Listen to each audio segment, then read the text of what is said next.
I threw out all your stuff. You don't need that tacky furniture anyway, right? That was the first thing my sister said to me when I came back home, after setting foot in my hometown for the first time in 6 months. My name is Tracy, and I'm 35 years old. I work as a marketing manager at a major American tech company. 6 months ago, I finally achieved one of my lifelong dreams. I bought my very own brand new house. But before I even had time to fully enjoy that happiness, my company assigned me to a 6-month post in Singapore. It was an incredible career opportunity. There was no reason to refuse. The only thing that worried me was leaving my brand new home completely empty. After some thought, I decided to talk to my mother about it and eventually gave her a spare key, just in case. You're always so responsible, Tracy. Don't worry about the house. Just focus on your work. I thanked her sincerely for her kindness, filled with hope as I left America for Singapore. Life overseas was fast-paced and exciting. Time flew by quickly. Work went smoothly, and as my return date approached, I received a short message from my mother that made my stomach twist. Your sister got divorced. She's having a hard time. To be honest, my sister and I have never really gotten along. She's always been emotional, impulsive, and quick to blame others for the consequences of her own decisions. So when I heard that she was getting divorced, again, while pregnant with her fourth child, my first reaction was closer to resignation than surprise. Of course, her children, my nieces and nephews, are innocent. Thinking about them made my heart ache, but it was still my sister's problem. I had neither the need nor the obligation to get involved, but that boundary would be trampled with shocking ease while I was on the other side of the world. The second call from my mother wasn't to ask. It was to inform me. Your sister had nowhere to go, so I decided to let her stay in your house for a while. Her voice was cheerful, almost proud, as if she had made some brilliant discovery. Wait, what? In my house? You can't just decide that on your own. My protest didn't move her at all. What are you talking about? I have the spare key and you're not even there. You're sisters. It's only natural to help each other in times of need. It might sound reasonable on the surface, but in reality, it was moral blackmail, a demand that I sacrifice my property and privacy for the sake of family. Still, I didn't yet grasp how serious things really were. At worst, I imagined my sister crashing on the living room couch for a while. Knowing my sister's personality, that alone was unbearable. But for now, I had no choice but to endure it. Reality, however, turned out to be far worse than anything I could have imagined. A few days later, a friend from the neighborhood called me on video chat and gave me the first glimpse of the disaster unfolding at my house. Tracy? There's a construction truck parked in front of your place, and they're unloading baby furniture. Are you doing some kind of renovation? I felt the blood drain from my face and immediately called my mother. What's going on at my house? What do you mean, renovation? Even then, she sounded calm. Oh, that. Your sister's having a baby soon, right? So we decided to turn your bedroom into a nursery. I felt dizzy with rage. My bedroom? That's my house. But my mother said, don't get so worked up over details, and hung up. I came home as fast as I could. The house that was supposed to be the symbol of my success, my personal sanctuary, stood before me. But the moment I opened the front door, the sight that greeted me made me wonder if I had walked into the wrong place. A stroller sat abandoned in the hallway, a diaper bag spilled across the floor, and the air reeked of formula and baby powder. When I opened the living room door, the shock only deepened. The Italian sofa I'd carefully chosen was gone, replaced by scattered toys and crayon drawings smeared across the walls. Panicking, I rushed to the bedroom and froze. What I saw was a nightmare. The walls were painted in blinding hot pink, cheap star-shaped mobiles dangled from the ceiling, and the floor was covered in animal-patterned playmats. And in the middle of that horror, rocking a baby I didn't even recognize, was none other than my sister. Oh, you're back. That was her first line to me after 6 months. No surprise, no joy. What is this? Why are you here? Where's my furniture? She sighed dramatically, as if I were the one being unreasonable, and repeated the same words she'd greeted me with. I had nowhere to go after the divorce. Mom gave me the key. We're family. It's only natural to help each other, right? Her shamelessness sent my anger skyrocketing. Without another word, I turned around and drove straight to my parents' house to confront them. My father only furrowed his brows in troubled silence, while my mother actually laughed and said, "Oh, Tracy, really? Family helps each other. Your sister's been through so much." They were out of their minds. I turned on my heel and walked straight out, checking myself into a nearby motel. Lying on the cold sheets, I made up my mind in absolute silence. This was no longer something that could be solved by talking.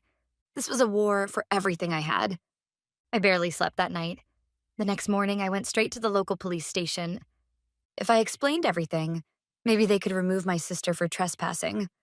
A faint hope, but the only one I had left. But the reaction of the middle-aged officer at the reception desk shattered my expectations completely. At first, he at the front desk listened sympathetically. But when he heard that the intruder was my sister and that she'd gotten the key from our mother, his expression shifted to weary indifference. So it's a family matter? I'm sure your sister has her reasons. Rather than escalating this, perhaps it would be best for your family to sit down and talk things through. I could hardly believe what I was hearing. Talk things through? With that absurd family, what is there left to discuss? They are not people who can be reasoned with. My property has been trespassed. I raised my voice, and he repeated his usual line. I'm afraid there's little we can do. Since your mother gave her the key, it would be difficult to prove intent of unlawful entry. This falls under what we call a domestic civil dispute, and police are not authorized to intervene. I'm sorry. His words hit like a verdict, a cold rejection from what I had thought was the last line of defense. As I stepped out of the police station, numb and furious, I felt despair. And beneath it, something stronger. A quiet, burning anger. Society, the law, justice, none of them were on my side. Fine. If the system wouldn't help me, I would fight on my own terms, within the rules, but with my own justice. I pulled out my phone and scrolled through my company's list of legal advisors until I found the name I needed. Robert, a lawyer known for his expertise in real estate disputes. Fortunately, he was able to meet that very afternoon. I organized the timeline of events and went straight to his office. Seeing him in person, not just through a screen, his sharp, steady gaze immediately reassured me. He listened to everything without interrupting. Then, in a calm but firm voice, he said, "The police were right about one thing. This is a civil matter. And in civil law, evidence is everything. Emotions and sympathy hold no weight in court. Tracy, your fight to reclaim your home starts here." His words lit a fire in me. There was no room left for self-pity. I would gather the weapons I needed to win on the battlefield of the courtroom. "Evidence, huh?" I repeated thoughtfully. "But I can't even enter the house freely. How am I supposed to collect it?" Robert smiled faintly, a strategist revealing his first move. "There's a way. You don't need to confront her directly. You just need to strike at the one point where she least expects it. Legally." His plan was as follows. I would tell my sister that I was refinancing my mortgage and that the bank required an official appraisal of the property.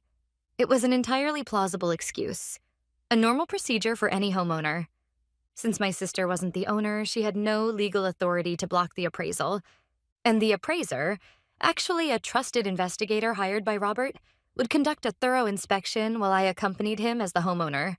The objective, to document every corner of the house in high-definition photos and video, the complete state of the damage. She'll probably resist at first, but if you tell her that obstructing an official bank appraisal could harm her legal standing, she'll have no choice but to agree. He was absolutely right. At first, my sister tried to stall, mumbling something about being busy.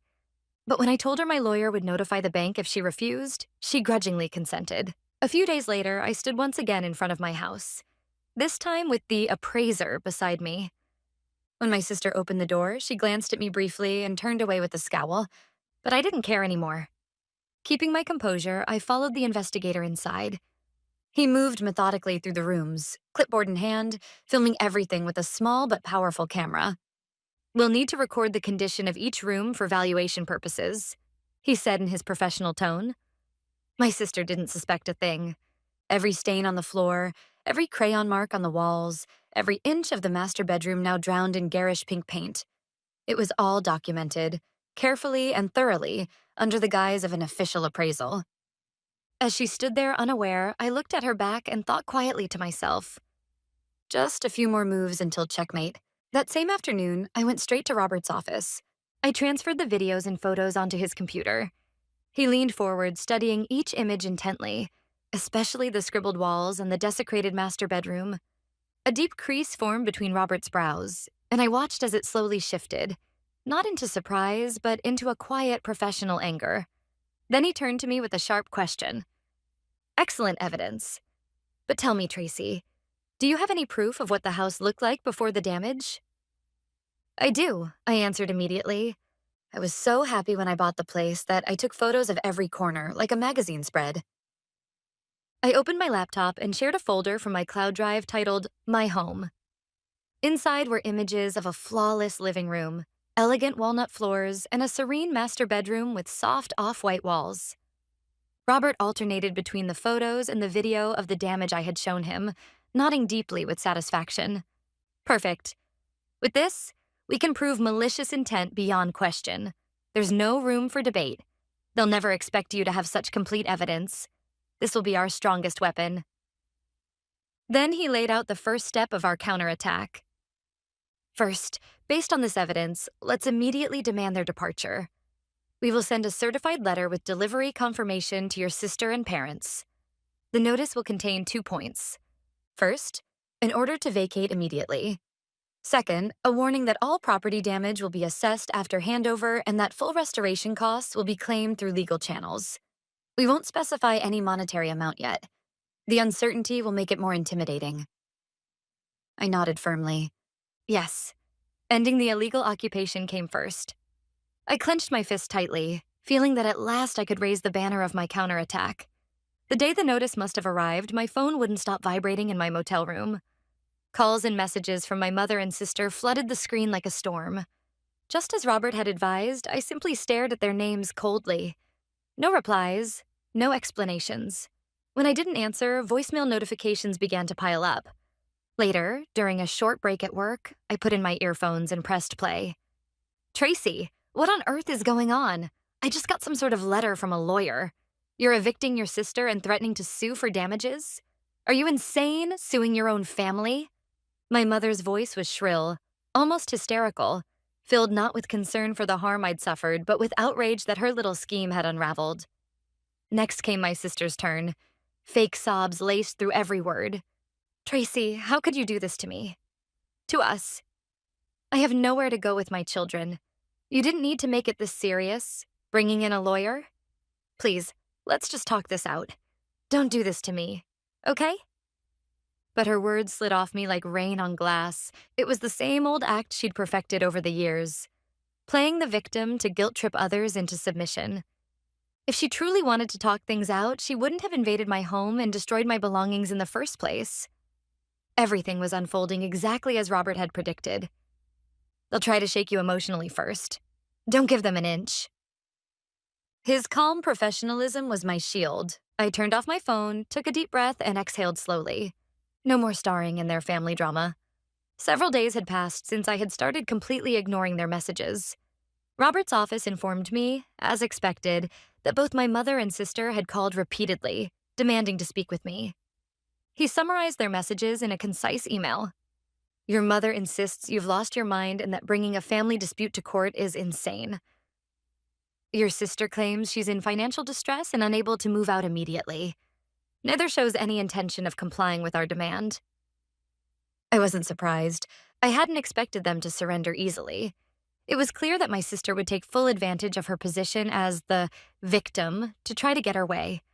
But Robert was already 2 steps ahead. In that case, we moved to the next stage. We'll file for a provisional injunction with the court requesting immediate eviction. Once granted, it becomes a court order, meaning enforcement officers can legally remove her from the premises. I agreed without hesitation. There was no reason for mercy. They had trampled my goodwill and violated my property. Now they would face the lawful consequences. The injunction process moved quickly. My evidence, the before and after images, proved decisive. One set of footage showed the devastation I'd recorded upon returning home. The other, the pristine photographs from my My Home folder. The house as it was meant to be. Placed side by side, they made the truth undeniable. A beautiful home deliberately ruined out of spite. The court swiftly ruled in my favor and issued an eviction order against my sister. Later, I learned from a neighbor what happened when the enforcement officer arrived to post the notice on the door. It was something to see, Tracy. Your sister ran outside, completely pale, staring at that paper like it was a death sentence. At last, confronted by the absolute power of the law, a realm where her emotional manipulation held no weight, she finally seemed to grasp the reality of her situation. That night, my phone rang again. This time, it was my father. My father had stayed silent through the whole mess. He neither stopped my mother and sister's rampage nor actively joined in. He simply chose to look the other way. Then came his first call in months. Tracy. His voice over the phone was frail and exhausted. Please, can you stop this? I understand how you feel, but suing your sister, suing the family, we can't face the world like that. Your mother's already a wreck. Don't make this any bigger. It was a plea, but underneath those words was not sympathy for my pain. It was protectionism, a selfish attempt to preserve their peace and public image. Dad, are you saying that to me? To the woman whose bedroom was destroyed? Not to the sister who's illegally occupying my house? Or to the mother who enabled it? At my quiet question, he stumbled for words. The call with my father ended without resolution. He kept repeating, "We are family, don't make a scene," and never once addressed the damage done to me or the wound it left. When I hung up, I sighed, not with anger, but with pity. His fear of rocking the boat had effectively enabled my mother and sister's behavior. I resolved, then and there, to stop expecting any sort of justice from him as a father. The provisional injunction carried a 2-week eviction grace period.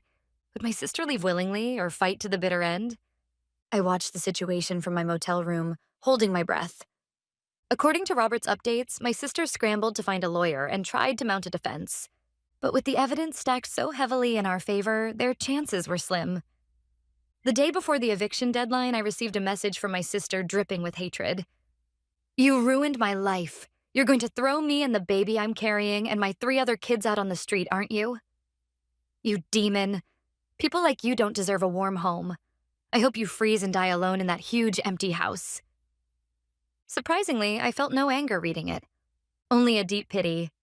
Even then, she blamed all her misfortune on me. I forwarded the message straight to Robert without replying, simply titling the email, "Message from my sister, for your records." At noon the next day, the eviction deadline, Robert emailed me a brief note. "Sometime after 11 a.m. today, we confirm that your sister and her children vacated the premises. Congratulations, Tracy. Your home has been returned to you." When I read that line, the taut nerve of stress inside me snapped. But there was no time for sentimentality. Getting the house back was only the start of the real fight. I checked out of the motel immediately and went home. The interior was worse than I'd feared, and seeing it only hardened my resolve. I contacted Robert at once and, under his direction, began final preparations to claim damages. There were the contractor estimates for restoration, and then the inventory I painstakingly compiled. A record of every single item she had thrown away, cross-referenced with the My Home photos as I recalled each piece and its history. The total damages came to a sum large enough to buy a used house in a regional town, an amount my sister could never possibly pay. Robert drafted the final demand letter, documenting the mountain of evidence and the figure. "We will send this to your sister again as a certified letter. Payment deadline, 30 days. If they don't comply, we will file a civil suit immediately. There will be no escape." A few days later, my mother called in a thin, frightened voice. "Tracy, please, I beg you, stop. She can't possibly pay that kind of money. If something gets seized, she won't survive. What about her children? Are you willing to make your nieces and nephews homeless? How can you be so heartless?" Here it was again. They used the children as a shield again. My mother's standard tactic.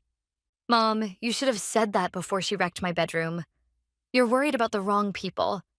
If you truly cared about those children's futures, you'd stop running from your mistakes and show them a mother who takes responsibility. How can you say such cold things? She's sorry." "People who are truly sorry don't hire lawyers to fight to the end," I shot back. "I'm done talking to family outside of counsel. Goodbye." I cut her off and ended the call. It would likely be the last real conversation. I quietly and permanently deleted my mother's name from my phone. As the payment deadline approached, Robert called. "Tracy, we've heard from the other side." His voice was as composed as ever. "Their lawyer says they can't possibly pay the amount demanded. They are requesting a substantial reduction. If they can't pay, they say they will file for bankruptcy." Bankruptcy. It was the lowest, most effective threat she could use. And she was prepared to use it. If she declared bankruptcy, the compensation I might recover could shrink to a negligible amount, or worst case, vanish entirely. For a moment, blood rushed to my head and I nearly lost all strength. After destroying my home and my life, she now intended to hide behind the law, to walk away without consequence. The sheer audacity of it left me speechless. For several seconds, I sat in silence, emotions swirling violently inside me.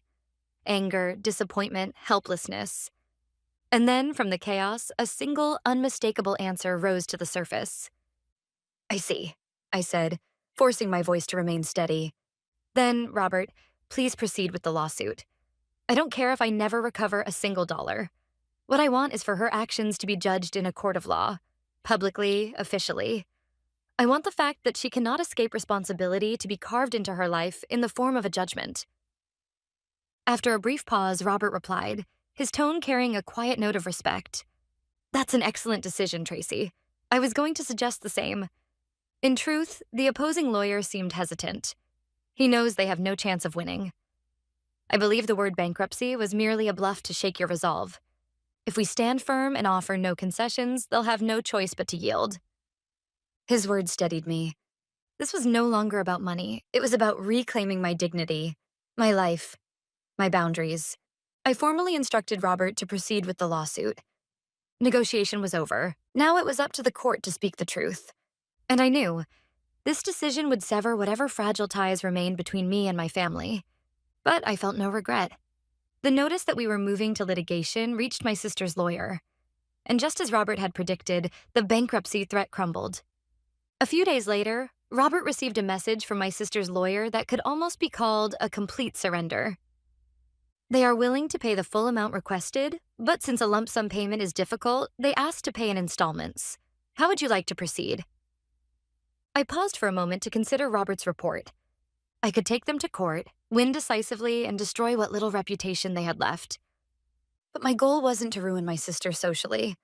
All I ever wanted was to restore my rights, and to make her take responsibility for what she had done. "I'll accept installment payments," I responded, "but on two conditions. First, one of my parents must act as co-guarantor. Second, if she defaults even once, I retain the right to demand the full remaining balance immediately. And I want it all recorded as a notarized public document." It was the final nail, the one that ensured they could never run away again.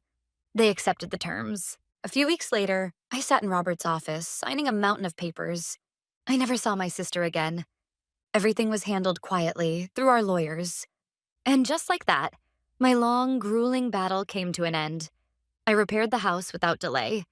The pink walls of the bedroom were repainted in calm off-white, and the scratches on the floor were restored. Piece by piece, I replaced the lost furniture, this time choosing only what I truly loved, what brought me peace. The house was not only restored, but transformed, closer to the home I had always envisioned. But the family I had lost could never be restored. A year has passed. My sister has made every payment on time, each transfer arriving silently into my account every month. That is now the only remaining thread that connects us. There has been no word from my parents. But recently, a friend from university, looking hesitant yet curious, told me what she had seen. "I ran into your sister and your mother at a discount store," she said. "Your sister looked exhausted. Her clothes were worn out. She was holding the baby and screaming at the other kids as they ran around. And she was yelling at your mom. 'Why don't we have any money? I can't even buy clothes for the children.' Your mother just looked so old, so tired. She kept muttering, 'We have no money left.' None at all. People were staring. It was hard to watch." I listened and felt nothing but stillness. No pity, no triumph. So that's how it is, I thought. She still turns a blind eye to the consequences of her own choices and takes it out on our mother. My sister hasn't changed at all, and my parents, who enabled her for so long, are now paying the price, literally, as her guarantors, sacrificing their own stability in the process. That is the path they chose. My home now stands quiet and peaceful, a fortress of my own. It is both my sanctuary and the proof of the fight I waged to protect my life. Perhaps I traded away the illusion of family to reclaim it, but I have no regrets. This calm, this silence, it is the peace I earned by defending my dignity and my home.